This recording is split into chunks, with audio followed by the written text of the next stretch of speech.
हमारे साथ पूर्व मंत्री, कांग्रेस नेता और अंता के प्रभारी अशोक चांदना जी जुड़ गए। अशोक जी, ढेर सारी शुभकामनाएं, बधाई, क्योंकि ग्राउंड पर जिस तरीके से आपने काम किया उसने प्रमोद जैन भाई को 15,500 से ज्यादा वोटों से जीतने में मदद की। धन्यवाद सर, धन्यवाद। अब सर, ग्राउंड का एक आंकड़ा बताइए ना कि जो 15,000 से ज्यादा वोटों से जीते हैं उसके लिए आपने कैसे रणनीति बनाई, कैसे एक एक समाज को एक साथ लेकर आए और कैसे भरोसा हुआ कि ये जीतेंगे? इसमें मैं आपको बता दूं जी, ये जीत जो है कांग्रेस की एकता की जीत हुई है। कांग्रेस के सब लीडर्स पूरे ईमानदारी से मेहनत कर रहे थे, उस वजह से हुई है। और बाया जी की 25 साल की उस इलाके में सेवा है, लोगों ने उसको सराहा है। बीजेपी में फूट थी, मुख्यमंत्री जी के लोग थे, उनको मैडम के कैंडिडेट थे मोरपाल जी, उनको हराना था, तो मुख्यमंत्री जी के लोगों ने नरेश को वोट डाला है, मैडम के कैंडिडेट को उनको हराना, तो बीजेपी में फूट थी और हमारे एकता थी, बस इसी से एकता से जीत गए। तो अब ये कह रहे हैं कि बीजेपी की फूट की वजह से जीते हैं, कांग्रेस वर्कर की वजह से नहीं जीते हैं। अगर बीजेपी में फूट नहीं होती, नरेश मीणा खड़े नहीं होते तो जीते नहीं। सब लोग एकजुट थे। अगर आपको, क्योंकि मेरी बात सुन नहीं रहे हैं, मैं ये कह रहा हूँ कि कांग्रेस के सब लोग एकजुट थे और एकता की जीत हुई है जी। और बीजेपी में फूट थी, मुख्यमंत्री निर्दलीय को वोट डला रहे थे, मैडम के कैंडिडेट को उनको हराना था जी, तो वो निर्दलीय उनके बराबर आ गए। अब आप मेरी बात का कैसे भी उसका आंकलन कैसे भी कर लें जी, ये आपकी मर्जी है। एक और सवाल, ये कितना मुश्किल होता है अशोक चांदना जी, क्योंकि आपने भी 7-8 इलेक्शन लड़े हैं और लड़वाए भी हैं, ये कितना मुश्किल होता है कि 2 साल पहले किसी इलेक्शन को एक ही कैंडिडेट हार जाए और 2 साल के बाद न सिर्फ वो कमबैक करे, पार्टी को कमबैक कराए और बहुत बेहतर तरीके से। इतने 2 साल में मन परिवर्तन जनता का कैसे होता है? नहीं, पूर्व में कोई बहुत ज्यादा मार्जिन नहीं था, जनता ने पहले भी खूब वोट दिए। 2023 में मात्र 5,000 और कुछ 100 का मार्जिन ही रह गया था। तो राज में रहते हैं तो थोड़ा बहुत जो है काम करते हैं, बड़ी पोजीशंस पे होते हैं, तो कुछ लोगों के काम जिनके 100 में से 90 के कर देते हैं, 10 के नहीं कर पाते, तो उनकी नाराजगी का सामना करना पड़ता है। 2 साल बाद में वो नाराजगी रहती नहीं है, तो 2-2.5% का फर्क था, वो निकल गया 2-2.5% का फर्क। जी जी। और जो एलिगेशन लग रहे थे कि भाई करप्शन के एलिगेशंस हैं, उसका फिर मानकर चले जनता पर कोई इंपैक्ट नहीं था? अरे तो इम्पैक्ट, यदि कोई करप्शन हुआ होगा तो इम्पैक्ट होगा ना, जब करप्शन हुआ ही नहीं तो इम्पैक्ट किस बात का? जी, जनादेश एकदम सब चीजें, कोई कुछ भी कहे, जनादेश हर चीज का जवाब होता है।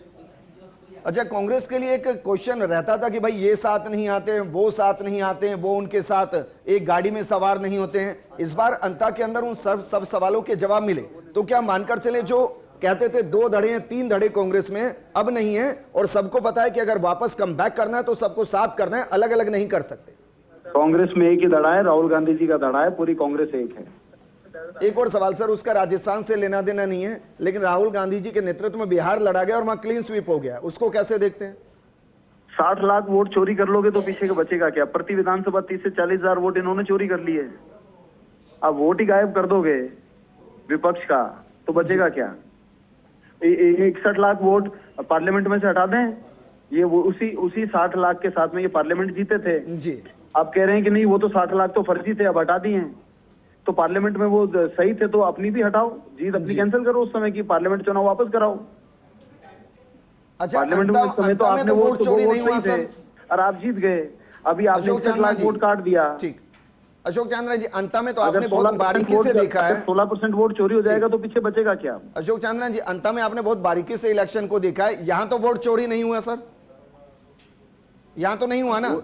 नहीं, हम तो जो हमारे को अवेलेबल वोटर लिस्ट थी उसके ऊपर काम किया है। जी। क्या पता इसमें चोरी होने के बावजूद हम जीत गए हो, क्यों नहीं हो सकता? ये चलिए, तो हर जगह चोरी करने की आदत है इनकी, ये थोड़ी।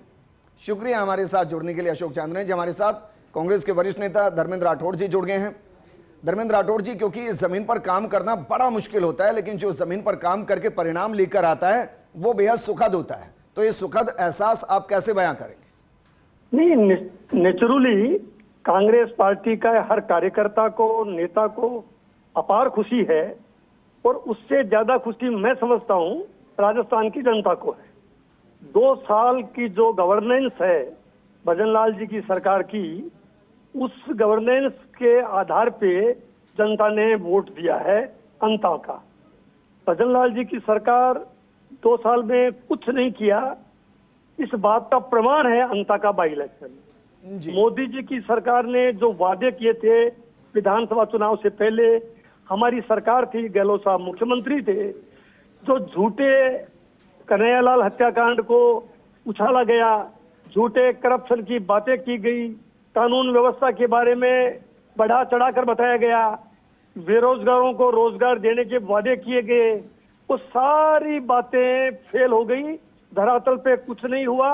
अब हालत यह है, करप्शन 7वें आसमान पे है, कानून व्यवस्था की धज्जियां उड़ रही है, बेरोजगारों का बुरा हाल है जी। और ये सरकार नाम की चीज नहीं रह गई है। इस कारण से और कांग्रेस पार्टी एकजुट होके सभी नेताओं ने, सभी कार्यकर्ताओं ने मेहनत की और सारी हमारी जो योजनाएं थी गहलोत साहब की सरकार की, उन योजनाओं की बातें पहुंचाई। सरकार फेल हो गई ये बातें कही, उस बात जी। पे ये मोहर लगी है। लगता है वह आने वाला 2028 का जो चुनाव है, जनता इंतजार कर रही है इसी तरह कब चुनाव आए और कब इस राजस्थान की कुशासन का अंत करें। ठीक है सर, एक छोटा सा सवाल और आपसे। तो आप ये कह रहे हैं कि 2023 में कांग्रेस इसलिए हार गई क्योंकि एकजुट नहीं थी, कई धड़े थे, अगर उस वक्त भी शायद एकजुट होती तो परिणाम अलग होते? नहीं, लेकिन सबसे बड़ा मुद्दा जो मोदी जी और मोदी जी के साथ जो नेता आए बीजेपी के, उन्होंने झूठा प्रचार किया, जनता को गुमराह किया, बरगलाया, वो एक बहुत बड़ी बात थी। और अगर जनता ये मान के, जैसे हिंदू मुस्लिम किया गया, ध्रुवीकरण किया गया कन्हैयालाल हत्याकांड को लेके, ठीक, खुद प्रधानमंत्री टिप्पणी जो की वो बेहद अफसोसजनक है।